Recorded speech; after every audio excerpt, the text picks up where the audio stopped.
A Roleta da Morte é de um subgênero do terror que eu gosto bastante. É quando estranhos acordam sem saber onde estão e vão participar de algum tipo de jogo sádico e eles têm que sobreviver pra isso. O canal até, inclusive, o Trecheira Violenta, apelidou esse subgênero do terror como Five Strange. E esse é mais um filme lançado, assim como diversos outros, como O Cubo, Jogos Mortais, Woodward Raider, que é mais Exame, mais recentemente a gente tem A Caçada, Escape Room e diversos outros. Eu podia citar aqui diversos outros também. E esse filme também é para aquele tipo de pessoa que gosta de plot twist ou reviravoltas no final do filme. E esse filme não tem só um plot twist, mas tem dois. Agora, se é bom ou não, eu vou falar aqui nesse vídeo em duas partes. A primeira sem spoiler, obviamente, para não estragar a experiência de ninguém. E a segunda parte vai ter um aviso aqui no meio, que eu vou falar os spoilers, vou falar os plot twists e se realmente é bom ou não. Então bora lá para falar sobre Roleta da Morte.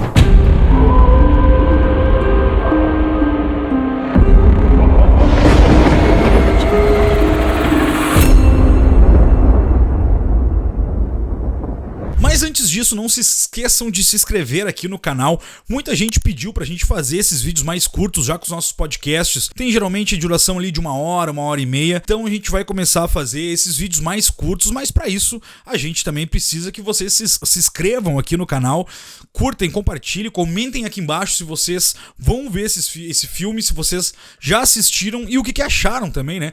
Que aí dá uma moral, já ajuda a gente pra continuar produzindo esses vídeos mais curtos aqui também. A Roleta da Morte estreou no dia 5 de maio, no começo desse mês, na plataforma da Paramount Plus. E a história segue um grupo de 7 pessoas que, depois de serem sequestradas, acordam numa sala de uma mansão amarradas e logo depois ali de desamarrar, obviamente descobrem que elas vão ter que participar de um jogo sádico para sobreviver. É coisa típica desse subgênero, desse tipo de filme, né? E eles descobrem que esse jogo tem somente 3 regras para continuar. A primeira, esse grupo vai ter que entrar em consenso e escolher uma dessas 7 pessoas para ser assassinada. A segunda regra, essa pessoa tem que concordar em ser assassinada. E a regra número 3 é que eles não podem se oferecer para ser assassinados e eles têm 60 minutos para decidir isso, senão todo mundo vai acabar morrendo. Bom, e aí é aquela coisa, né? Todo mundo desesperado para sobreviver e começa a tentar provar por que merece viver mais do que o outro. Aquela coisa normal, típica desse tipo de filme. Mas bem, vale a pena, não vale a pena? Assim, esse filme tem alguns pontos positivos e outros negativos. A primeira delas eu vou falar aqui sobre o trabalho de elenco. Quem estrela esse filme, o protagonista, é o ator Manolo Cardona, que fez Quem Matou Sarah e também é o diretor desse filme. E é o primeiro trabalho dele como diretor e, por incrível que pareça, é um dos destaques. Ele tá muito bem, desde os takes, dos ângulos que ele pega, alguns planos de sequência e até transformar uma mansão em ambientes pequenos e totalmente claustrofóbicos para 7 pessoas estarem ali compartilhando o mesmo ambiente. Então a direção é um ponto positivo. O elenco, além do Manolo Cardona, também tem a atriz Maribel Verdú, que trabalhou com Guilherme Del Toro. Ela fez a personagem Mercedes lá no Labirinto do Fauno, que é um ótimo filme, pra quem não viu, já fica a dica aí também. Mas o resto do elenco tá muito legal. Outro ponto positivo também desse filme é o roteiro. O roteiro, querendo ou não, ele é bem amarrado. É claro, ele não é inovador, a gente já viu desses diversos filmes que a gente tem nesse subgênero, a gente já viu várias coisas, vários elementos que esse filme traz. Então ele não é inovador, mas o roteiro é bem amarrado. Todas as questões e as dúvidas que tu fica durante o filme com alguns personagens, elas são respondidas no final do filme. Então, o roteiro é bem amarrado. Mas, apesar do roteiro ser bem amarrado no final das contas, uma coisa que me decepcionou um pouco foram os plot twists. Eles são bons, eles são legais, são as boas ideias, apesar de, como eu falei, não é nada inovador, mas ele consegue te enganar no começo, na metade do filme, pra chegar no final e ter aquela revelação. Mas a revelação podia ser muito mais surpreendente, ela podia ter muito mais impacto, causar impacto no telespectador. As ideias não são ruins, mas na minha opinião, eu faria bem diferente, para causar mais impacto a pessoa que tá olhando, o telespectador, tanto o primeiro quanto o segundo plot twist. Mas assim, no geral, o filme é um bom passatempo, é um bom entretenimento. O terror desse filme, ele tá mais na parte psicológica e ele trabalha muito mais o suspense, o mistério e o drama. Então o terror, ele é psicológico. O terror gráfico do filme, ele, como alguns outros filmes desse subgênero tem, como o próprio Jogos Mortais, o Woodward Raider também tem um trabalho um pouco mais gráfico, corporal gráfico, enfim, né, de mais gore, mas esse aqui não. Ele tem um terror psicológico, o suspense e o mistério de toda aquela história, porque querendo ou não, os personagens eles estão ligados entre si, tem algum motivo pra todo mundo tá ali. E uma parte legal do roteiro também, que é um pouco diferente entre os outros filmes desse subgênero, é que 3 dessas pessoas, dessas 7, são da mesma família. Então tem o pai, tem a mãe e tem uma filha que estão nesse filme. Geralmente são 7 pessoas, enfim, nesse caso desse filme são 7 pessoas e os 7 são desconhecidos. E aqui não, aqui tem 3 pessoas da mesma família e nas regras do jogo, como eles têm que escolher uma pessoa, é óbvio que eles não vão escolher o seu familiar, né, o seu ente querido. E isso até é brincado ali no meio do filme, tem essa passagem que obviamente que eles não vão se escolher. Então isso é legal, isso é interessante, é uma narrativa diferente dos outros filmes.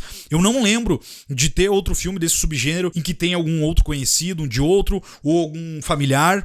Então isso é legal e bom, enfim. Então como um filme de entretenimento, um filme passatempo, vale a pena. Ele não é um filme que, como eu falei, inovador desse subgênero. Ele é um filme que é um bom passatempo. É um filme de 1h30, vai passar rápido, é uma boa direção, é uma boa ambientação. É legal, é um bom passatempo. A única coisa que me decepciona são as revelações ali, o plot twist, que poderia causar muito mais impacto, como eu falei, e poderiam ser feitas de uma forma diferente, a ser o mesmo plot twist, mas ser trabalhado de uma forma diferente. Então agora com a parte com spoiler eu vou entrar aqui pra falar realmente o que eu achei que poderia ser diferente nesses 2 plot twists sendo da mesma forma, mas é legal, é um bom passatempo, é um bom entretenimento, mas é isso, não mais do que isso. Nada inovador, nada que, meu Deus, surpreendente, que vai explodir a sua cabeça, mas vale a pena. E agora entrando com a parte com spoiler aqui. Bom, o filme, como eu falei, começa com essas 7 pessoas, elas são amarradas. O personagem principal, ele consegue se desamarrar. Eles estão numa sala de uma casa, uma mansão. Então tem vários elementos ali. Ele consegue achar uma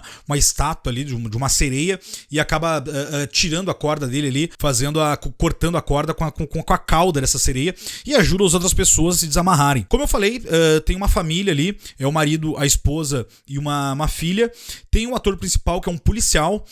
Essa família, eles são empresários, tem um médico e tem uma aeromoça. E também tem um senhor que ele é jubilado e ele já tá machucado, ele fala até que foi torturado, enfim, que eles estão ali pra sofrer, digamos assim. Bom, aí eles recebem essa notificação por voz, que é essas 3 regras que eles têm, como eu falei na primeira parte do vídeo, que eles têm que escolher em consenso entre eles algum pra morrer. A pessoa que for escolhida, ela tem que aceitar morrer, então, ela tem que ser convencida a isso. É uma regra complicada essa segunda. E a terceira é que, senão eles não escolherem em uma hora, todo mundo ali vai morrer, então o desespero bate, né? O desespero bate, e aí é feito de tudo, todo mundo, o empresário tenta comprar a aeromoça, que ela é viciada em anfetamina, o médico percebe isso porque ela tá tendo abstinência, enfim. Só que aí, esse filme ele começa a ter, já no começo do começo do filme, ali onde eles estão na primeira sala ainda, esse senhor que sofreu um processo de tortura antes de começar os jogos, foi o único que teve alguma coisa, ele fala que eles devem escolher ele, porque ele tem mais de 70 anos ali, e ele é o mais velho, então as outras pessoas são jovens, um é médico, o outro é policial, a aeromoça é jovem, então ele fala, me escolhem, eu já vivi demais, eu fiz coisas erradas na minha vida que eu não me orgulho, então me escolham e tudo mais, e eles ficam naquela assim, tudo bem, então vamos lá, eu escolho mesmo, eu escolho você mesmo, tá? Eles entram em consenso, e a filha desse casal, ela fala que não é pra ele ser velho, ele tem que morrer, que eles devem pensar e tudo mais. E eles ficam nesse embate ali e acaba surgindo um atirador de elite e acaba matando ali, estourando a cabeça do senhor, porque ele violou a regra número 3, em que ele não poderia se oferecer pra morrer. Então, a partir daí, eles acabam vendo que é tudo ali muito sério, obviamente. Vão pra outra sala, estilo escape room, que eles vão trocando de sala e vão avançando. Isso é um dos elementos lá do escape room e esse filme traz também. Então eles vão avançando, só que eles acabam descobrindo uma ligação entre eles. Eles acabam jogando, tem um game ali, um minigame de perguntas e respostas, e eles vão formando letras, isso na segunda etapa, na segunda sala do filme, e eles vão respondendo cada um para uma pergunta de cada um e vai formando uma palavra. E essa palavra se forma Pedro Vega. Pedro Vega, que é um dos assassinos, enfim, mais procurados do México, torturador, ele é um cara que é muito procurado por vários crimes no México, e eles acabam percebendo, quando se forma a palavra Pedro Vega, em que eles têm todos uma ligação em comum com o Pedro Vega. A aeromoça, ela tava em abstinência, indo comprar anfetamina e atropela um familiar do Pedro Vega. Esse familiar vai pra mesa de cirurgia desse médico, tem um erro médico e acontece um erro médico desse doutor e essa pessoa acaba falecendo. Então, todos eles têm uma ligação. Bom, eu não vou entrar em mais muito mérito aqui do filme, enfim, né, eu fiz um resumão, mas a chave principal desse filme é essa família. Essa família, ela tem uma ligação familiar também com o Pedro Vega, então tudo acaba acontecendo de todas as pessoas terem uma ligação ruim com essa pessoa e ele trancafiar todo mundo nessa mansão e ir fazendo diversos jogos pra eles acabar também sofrendo de alguma forma, já que, né, como eu falei, o enredo do filme é legal, as pontas são bem amarradas, querendo ou não, porque, por exemplo, a filha desse casal, que lá no começo do filme ela tem uma atitude de querer proteger aquele senhor porque ele escolheu pra ser morto, mas ela falou que não, que ele não merecia só por ser o mais velho morrer, né? Enfim, ela tem uma causa ali, ela tem uma defesa ali, né, pra esse senhor não acabar não morrendo.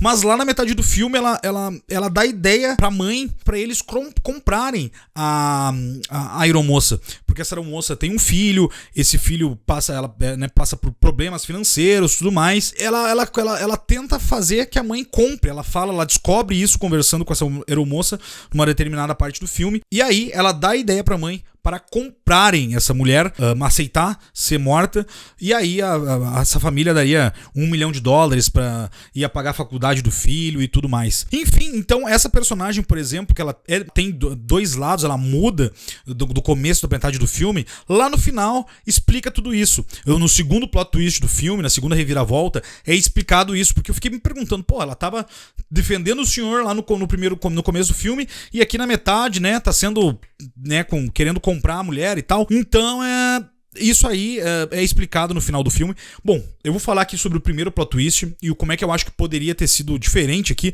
porque o primeiro plot twist, depois deles saírem, tem a morte, o doutor acaba morrendo, enfim, eles escolhem o doutor pra morrer, depois de um banquete que é servido pra eles, o doutor aceita ser assassinado, eles abrem uma porta e eles vão pra uma espécie de labirinto. Os 5 sobreviventes, eles vão pra esse labirinto e acabam se separando ali logo no começo desse labirinto. A família, as 3 pessoas da família vão para um lado, o policial e a aeromoça vão para outro lado, e eles estão sendo seguidos por 2 pessoas armadas que estão ali para matar eles. Então, o primeiro grande plot twist do filme, ele acaba ficando previsível nessa parte, no final do filme, porque simplesmente a policial e a aeromoça se separam e o policial, ele simplesmente sai de cena. Ele fica uns 5, 6, 7 minutos talvez fora de cena, nesse período mostrando só a família de um lado e a aeromoça sozinha. Então, é óbvio que alguma coisa estava acontecendo. Por que estão mostrando todo mundo menos esse cara? E aí, obviamente, esse cara se revela sendo o Pedro Vega. Quando a aeromoça acha o final desse labirinto e ela tá correndo pra achar uma estrada, vem um carro e atropela ela. Então, assim como ela atropelou, né, esse familiar do Pedro Vega se revela este policial. O que acontece? É bem escondido durante o filme, pra mim, pelo menos pra mim, eu não suspeitei que ele seria o Pedro Vega em nenhum momento. A única coisa é que nesses últimos 5 minutos antes de se revelar o Pedro Vega, tu fica se perguntando, cadê esse cara? Esse cara sumiu, tem alguma coisa, porque ele não diz nada pra aonde ele tá, o que tá acontecendo, porque essas 2 pessoas estão atrás somente da família e da aeromoça. Então, óbvio que esses últimos 5 minutos acaba entregando um pouco pra quem tá mais ligado ali nesse plot twist. O segundo plot twist no filme, após a morte da aeromoça, a família acaba achando um barco, também acha uma saída, acaba achando um mar e um barco. Eles tentam sair, eles estão conseguindo ligar o barco, e quando isso vem o Pedro Vega, que até então eles não sabem que é o Pedro Vega. O empresário, ele quer sair de tudo que é jeito sem esperar ele, e a mulher dele fala assim, não, espera, que ele tá vindo, ele tá chegando, e ele embarca no barco, e antes de ligar, ele se revela o Pedro Vega e, enfim, né, mostrando pra família que ainda não sabia. E aí depois que o Pedro Vega, que a gente já sabe que é ele mesmo, né, se revela pra aquela família, ele se revela sobrinho da atriz interpretada pela Maribel Verdú. E aí sim, conta toda a história, que ela tinha uma irmã que passava por problemas psicológicos, foi pro manicômio ser tratada, ela era... E lá nesse manicômio ela foi abusada por um dos enfermeiros daquele local. E o enfermeiro que abusou ela, que seria o pai do Pedro Vega, é aquele senhor que morreu lá no começo do filme. Então, depois de toda a revelada essa história, que na verdade ainda não é o segundo plot twist, a filha do casal, que é meia-irmã do Pedro Vega, se revela que o tempo todo ela estava sabendo de tudo que estava acontecendo. Então... o Pedro Vega, dessas 5 pessoas, o Pedro Vega e a filha, eles estavam junto nessa, sabendo de tudo que estava acontecendo. E por que ela procurou o Pedro Vega? Porque o pai dela abusava dela quando ela era criança, dela e de outras colegas dela de aula quando ela era uma adolescente. Então ela teve vários problemas psicológicos e tudo mais. Descobriu a história da Ofélia, a irmã da mãe dela, e do Pedro Vega. E enfim, essa segunda reviravolta que acontece, mas também podia ser bem diferente, causar muito mais impacto, muito mais choque ali ao telespectador, porque ela simplesmente, quando aquelas 2 pessoas que estão perseguindo o pessoal no labirinto chegam perto do mar, o Pedro Vega diz pra ela fazer um sinal pra eles voltarem pra casa. Então ela faz um sinal, ela fala como se fosse língua de sinais pra eles voltarem pra casa. O pai e a mãe ficam sem entender o que é aquilo e se revela que ela tá junto com o Pedro Vega. Então poderia ser uma forma bem diferente, porque o pai dela, o Pedro Vega acaba matando o pai dela. Poderia ser muito mais impactante, com de repente ela matando o próprio pai por ter sido abusado quando criança, ter problemas psicológicos, transtornos até aquele período ali. Então poderia causar muito mais impacto e poderia ser muito mais chocante se ela simplesmente chegasse e matasse o pai do nada, ou enfim, uma outra forma de chocar ali, e não só ela se revelando, fazendo sinais de longe pra galera voltar, pro pessoal voltar pra casa. Então assim, o filme, como eu falei, é um bom passatempo, mas o plot twist, apesar de ser bem pensado, não foi bem executado. Então é isso, eu fico por aqui. Avisem aí se vocês curtiram pra eu trazer mais vídeos pra esse canal. Esse é o primeiro vídeo curtinho que eu faço pro canal.